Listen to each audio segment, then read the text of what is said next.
So I caught this interview that Roman Fox did recently with, and I know I've got some Spanish speaking viewers, so I'm going to try not to mess this up too bad.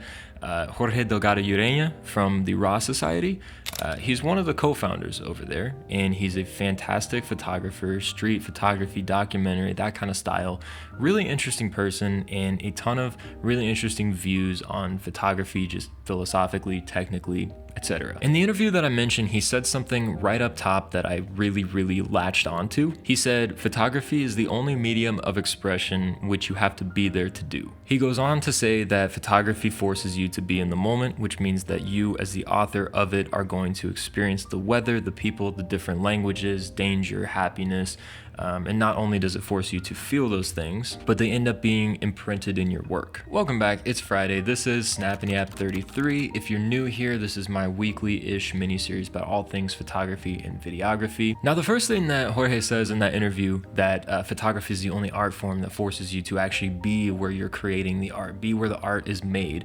It's so simple. It's such a simple observation that it's almost obvious. But that said, it feels like something that I personally lose track of a lot in my own work and in thinking of it. I think it's good to remember what is so special about photography. I think it's an art form that gets sort of discounted, diluted, whatever you want to call it, because of the prevalence of cheap entry-level cameras, social media, smartphones, a ton of different factors, you name it. Long story short, nowadays it's not a particularly special or interesting thing to come up to someone and say, hey, I'm a photographer. And to clarify, that's a good thing. I think that all people should have access to all forms of art. If photography is diluted or devalued, it just gives us as photographers more motivation to try and stand out in a quote unquote crowded art form. But the other part of his quote is what hammers home why being physically present for the creation of our art is so important. All of the emotion, the light, the people, the surroundings,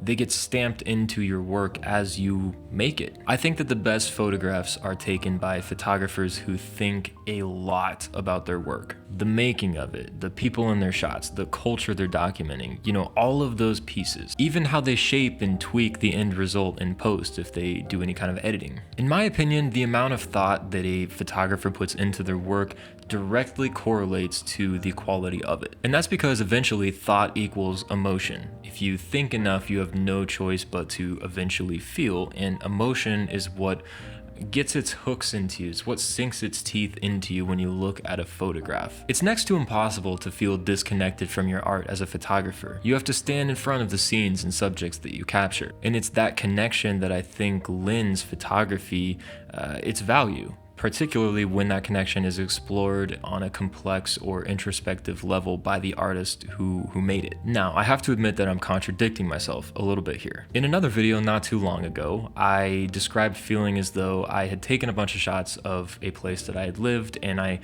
didn't remember it. The conclusion that I arrived at in that video was that I had hidden parts of myself that were meant to be a lightning rod for those feelings and experiences away and kind of walled off my personality in the process of making those images. So when I come back a few weeks later and say that I think that thought inevitably will turn to emotion at some point and that it's nearly impossible to feel disconnected from your work, I have to kind of reconcile those two things. When you're not in the moment as a photographer, or you kind of separate emotionally from the work, or you're cavalier about the photos that you take, the inverse can be true as well, and photographs can very suddenly become nothing more than trivial kind of throwaway junk that clutter up a hard drive. When you think of that as the worst case scenario, the stakes of photography, so to speak, maybe that's what causes photographs that are so evidently imbued with love and care and the presence of the photographer to be so appreciated. And for my tastes, at least, looking at some of my absolute favorite photographers, the best of the best are the ones where the photographer feels almost tangibly present in the image itself, which is all a really lofty way of viewing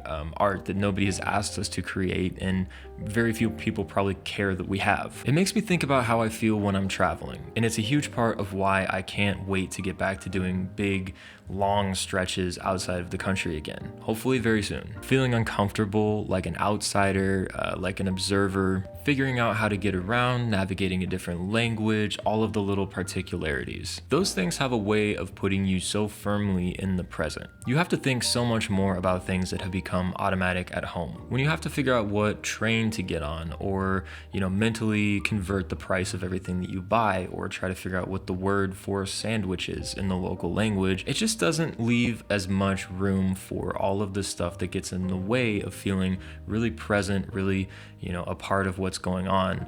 And I think that for photographers, that is an incredibly valuable thing. For me, that forced presence always has the very welcome side effect of making me feel very connected to the photographs that I make and the things that I document when I'm away from home. There are a lot of things that make photography really special to all of us, and I think that they vary from person to person. But no matter what work you do with your camera, you do have to stand in front of it. And the more of yourself you can bring to that engagement, I think the better your work is in the long run. So that's what resonated with me. That's what I kind of took from the beginning, at least, of this interview. The entire interview is great, but I thought that Jorge's thoughts on that particular subject were really fascinating and brought up a lot of things for me. So wanted to share that in this week's Snap Me Up. Hope that you got something out of this or enjoyed.